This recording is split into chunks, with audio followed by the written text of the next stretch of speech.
Tales from the wild. Stories from the heart. A journey into the mind and soul of fired-up business professionals where they share their vision for the future. And hear from a different non-profit organization every month as they create awareness of their goals and their needs. Dive into a world of untamed passion as we join our host, Shireen for this month's episode of Friends from Wild Places. Hello, hi, my name is Shireen. I am your virtual boutique bookkeeper and QuickBooks advisor. Do you know one of the benefits of bookkeeping with SBS? It creates a cushion for the unexpected by helping you know what you can afford and how much you can put aside to save for those unforeseen expenditures. It's not too late, so start today. My superpower is bookkeeping. What's yours? If you want to know more, go check me out at www.shireensbookkeeping.com and allow me to keep your books clean so you don't have to. Call Shireen's Bookkeeping Services today and allow me to be your bookkeeper for the future. Welcome back, listeners. We're so happy to have you here. You are listening to Friends from Wild Places with myself, Shireen, and my beautiful co-host, Tanya. And I've got to say, Tanya, you are looking absolutely amazing today. You're too kind, Shireen. You're too kind. So, how are things in Miami? Oh, doing good, doing good. Always staying busy, always a new venture going on. So glad to join you this morning. And we have our fabulous guest this morning with us. So Ricky Powell. And Ricky, you're calling in from California, I believe. Is that correct? I am, exactly. Southern California. Southern California. So we have 3 different time zones on one podcast. So it's the power of Zoom, I guess. Absolutely. Welcome, Ricky. So Ricky Powell began his professional career at the age of 7 as a child actor in the 1970s, working with many of Hollywood's biggest legends. After college, Ricky moved behind the camera, spending 5 years in post-production on The Golden Girls, before arriving at NBC, where he worked the next 25 years, putting every comedy, drama, and reality show on the air. By the time he left the network in 2015, Ricky had become an author, speaker, corporate trainer, and executive coach. He has spoken and trained on many topics ranging from positive psychology, communication, sales and leadership to conflict resolution, time management, and neuro-linguistic programming. So welcome. It's so good to have you, Ricky. Oh, it's so great to be here, Shireen. Thank you so much for having me. Absolute pleasure. And that's quite a biography that you got going on there, Ricky. That's amazing. Thank you, Tanya. It's been quite a ride. It's been an amazing life, and with all the usual ups and downs, right? So, yeah, it was a really, really fun journey. Well, you're very interesting, and I'm very excited to have so many questions to ask you.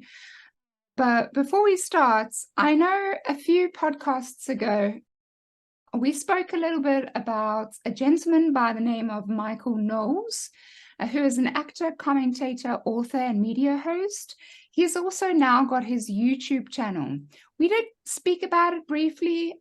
Last time we spoke about it, we spoke about the fact that he interviewed a priest who actually has the job title of an exorcist. And we discussed that a little bit, but now a month later after that interview, he sat down with another person, a former witch. This lady is a former witch because she no longer practices the witchcraft, as she was a witness of a demon killing her father. Now, that is a lot to swallow, and it is very interesting to listen to these interviews. So if you want to, out of curiosity, listen to the whole entirety of the interview, you just have to go on YouTube and look up Michael Knowles and you can see both interviews. But I guess I'm just going to go straight to my question. Do you believe that there is such a thing as the paranormal, and why? So, Tanya, should we start with you? So you're talking to death care extraordinaire herself over here. So as a licensed funeral director in Bomber, having gone to mortuary school, I teach funeral services, and now I oversee the program at Miami-Dade College in mortuary education. I don't doubt that there is something beyond, beyond us.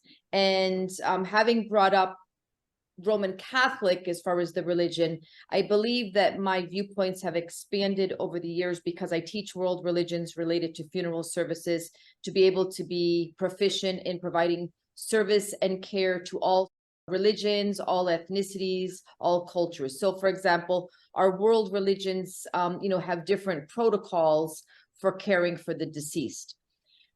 Having been in an active funeral home, serving many families, yes, I do believe there's paranormal things out there. I'm also very cognizant of, where to kind of put the energy, because I think whatever you put your energy to can increase. So I'm very also aware that if it's not something that I am proficient in, I wouldn't want to entangle myself into something what I would consider dark energy. Absolutely. What about yourself, Ricky? Yeah, absolutely. And by the way, Tanya, what a fascinating background you have. That is just so amazing.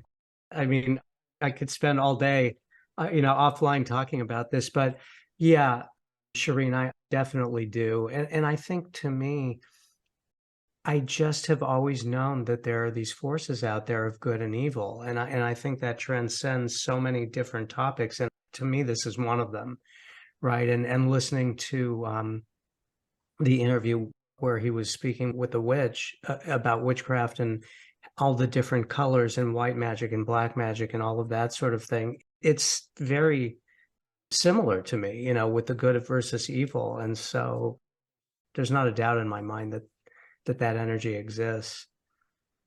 Right, 100%. I am with Tanya on this one. I agree 100% when it comes to there's definitely paranormal. There's definitely, if you're going to believe that there is a good energy out there that's in control, bigger than you, that's in play, then you can't not believe that there's also the opposite, which is the evil. And 100% good and evil, that dimension, and I've got goosebumps just talking about it, because it is a dimension that I don't know a lot about, and I don't think we know much about it either, just in this little room between the three of us. And I can't talk about it, but I do know it is 100% real. But because I don't know a lot about it, I'm not afraid of it, but I do not want to mess with something that I don't fully understand in the sense of the paranormal. So I'm talking about, you have a lot of these paranormal YouTube channels that have opened up where they go investigate actual haunted places, people that have had issues in their houses and whatever, and they go out and help families and whatever else. That's what they do. That's what they enjoy doing, making videos on it, experimenting, doing tests, doing all these machinery and picking up these waves and all that, and having these devices where they hear ghosts, spirits coming through and speaking. All of that is paranormal, right? And I respect that, but I also respect that I don't know enough to dabble in it. And I do not in any way, shape, or form want to play with something that pretends to be good when they are evil. And I open a door to something that I shouldn't be opening a door in, then there's issues. So I'm a little bit cautious when it comes to that, but I do 100% believe that there is, as much as the good energy, there is bad, there is good and there evil.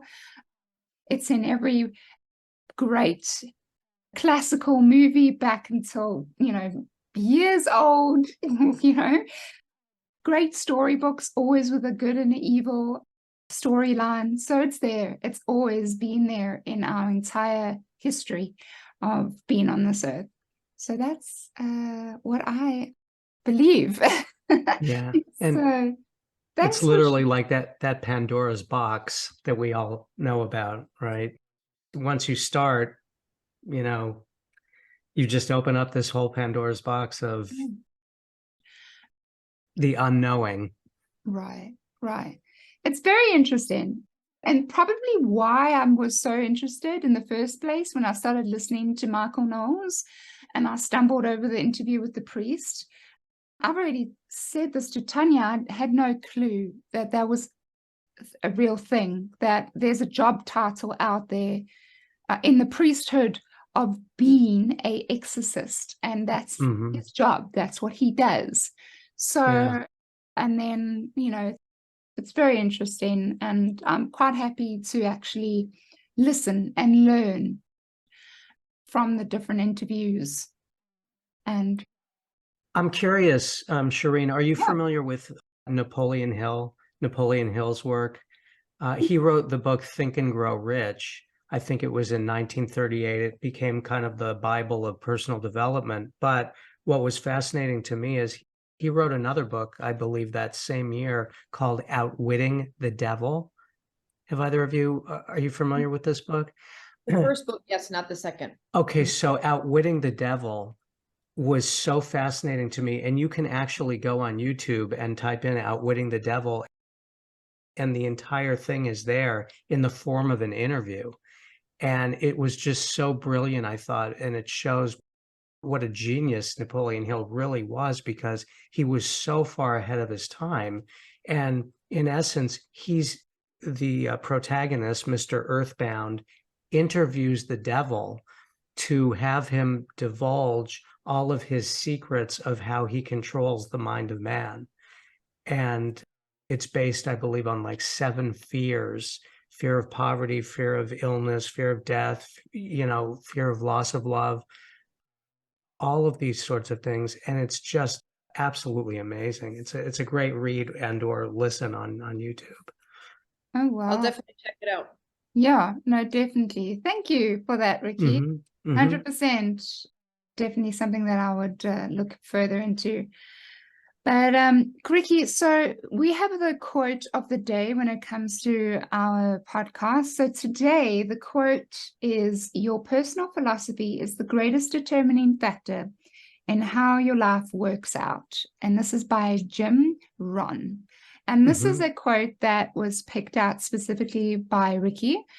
So Ricky, why don't you just share with us a little bit about what this quote means to you? Absolutely, Shireen. So Jim Rohn was one of my all-time favorite mentors. He was Tony Robbins' mentor.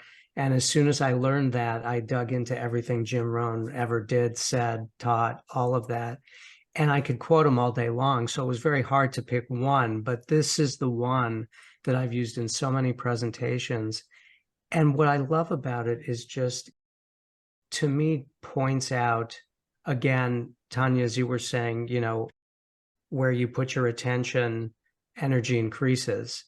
And so with this, it's all about really asking yourself, what is my personal philosophy? And so, which goes to your beliefs, and beliefs lead to your thoughts, and thoughts are things, thoughts are energy, and it's all either positive or negative.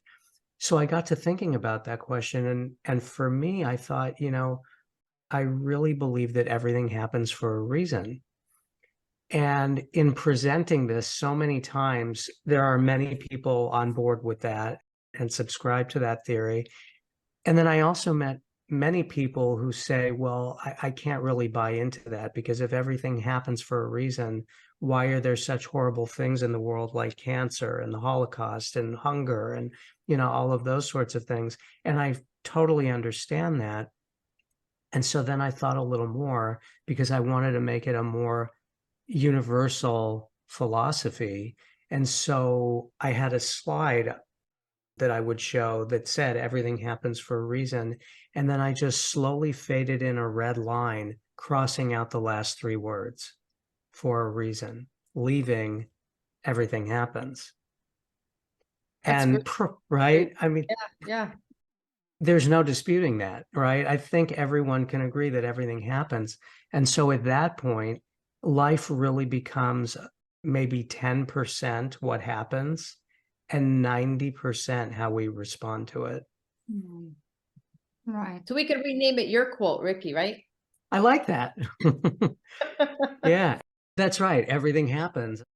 Tanya, you're exactly right. I need to do that. We're gonna coin that. Yeah, well, you can make t-shirts and Thank hats, you.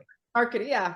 Why didn't I think of that? Send me That's a hat wonderful. send me a hat when you get one. Okay, that's all I ask. And what a perfect example of everything happens for a reason, right? Here the 3 of us are, and I love that. Thank you. Awesome. Okay, let's get into this. So before we even start, I have a question for you, Ricky. As a child actor, what were some of the shows that you were in?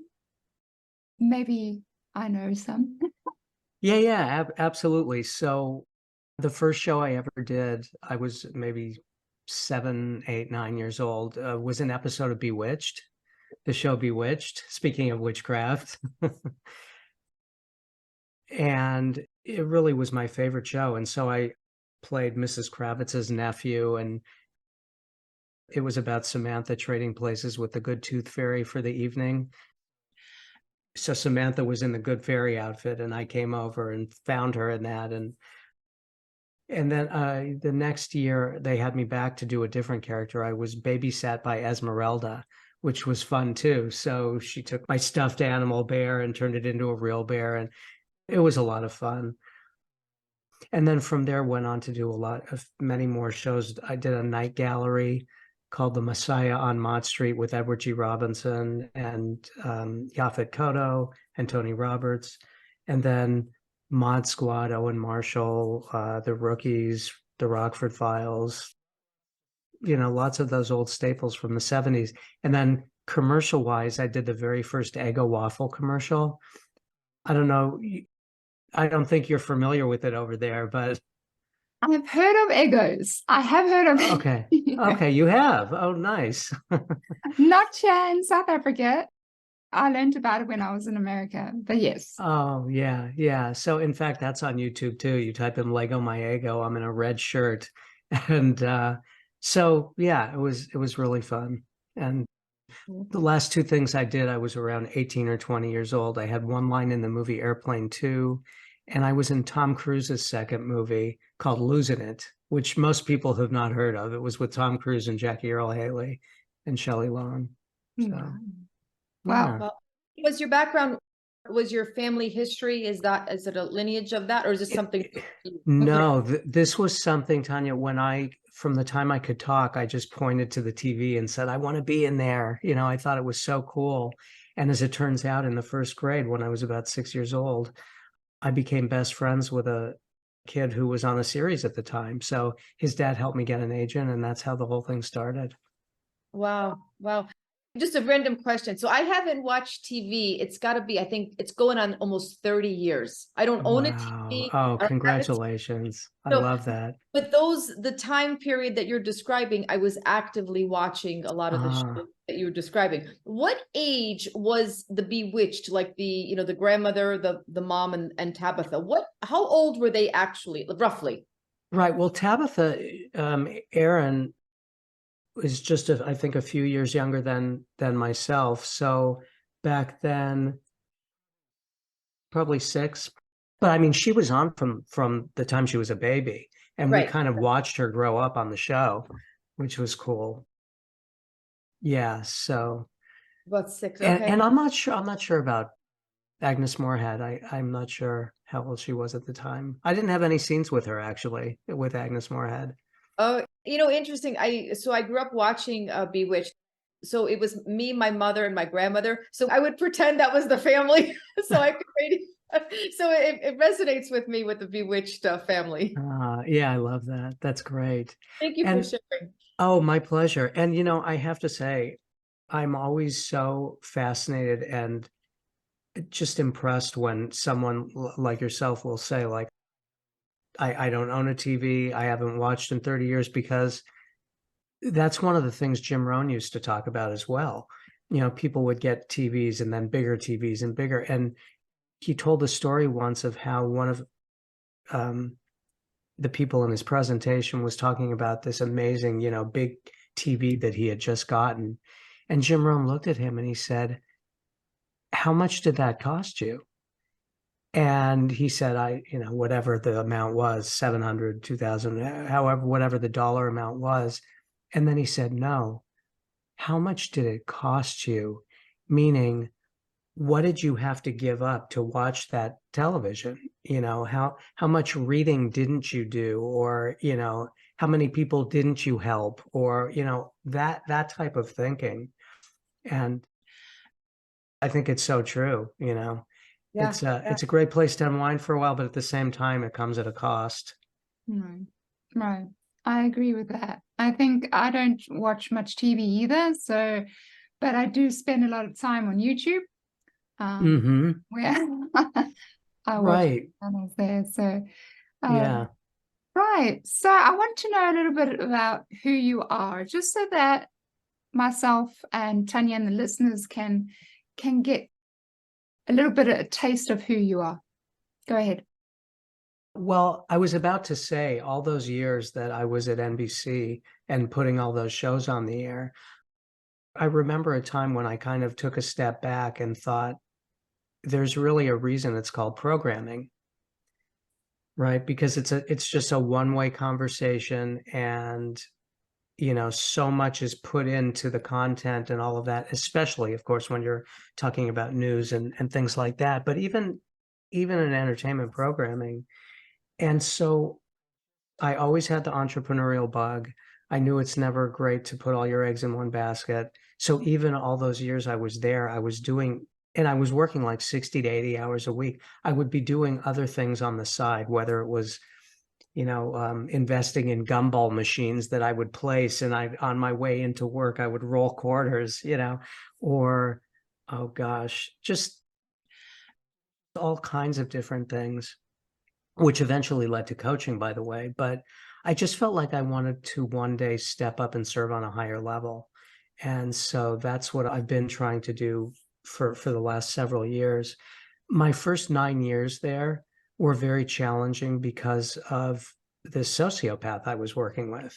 And, you know, talk about good versus evil. I felt it really was like that for 9 years. And but again, to the point of everything happening for a reason, that is what drove me to pick up my first book on the subject of happiness, called Happiness is a Serious Problem by Dennis Prager. And this man wanted nothing to do with it, but I was so fascinated with it. I read every book on the topic, listened to every program. I wrote my own book in 2012, started doing public speaking inside and outside the company on it. And it really became my life's work in a way. And so for many years, I had this website, Lifelong Happiness, and I never really turned it into the vision that I had for it. So I pulled it down. Right now, it's forwarded to my corporate sales training and coaching site. But shortly, I plan on really revamping it, sort of doing a 2.0 version and getting it out there and creating a worldwide community of, you know, just like-minded, positive people who are lifelong learners and, you know, want to really keep getting better incrementally on a daily basis, because that's so possible, you know. And I've always been fascinated with personal development and improving and helping others. I know I had made a note, in the witchcraft speech, she talked about, or interview, I should say, she talked about control and manipulation. And I took a deep dive into NLP, Neuro-Linguistic Programming, which Tony Robbins has been using all these years. He didn't invent it. It was invented in the 70s by John Grinder and Richard Bandler. But he turned it into, you know, a whole career. And I have always found that fascinating too, because it gets called out a lot of times because it's about influence, and not only being able to influence yourself, or influence others, but also influence yourself to help you break through fears or overcome phobias and things like that. But there's a fine line between influence and manipulation. So again, the dark side, people who have the dark side in them can tend to use it for manipulation, and that's been done as well all these years. So I just kind of helping people become aware of all of this, right? Right. I love that. Tune in next week for part 2 from Friends from Wild Places. You've been listening to Friends from Wild Places with Shireen Bueta. Be sure to subscribe to the podcast from the links to catch every episode and unleash your passion.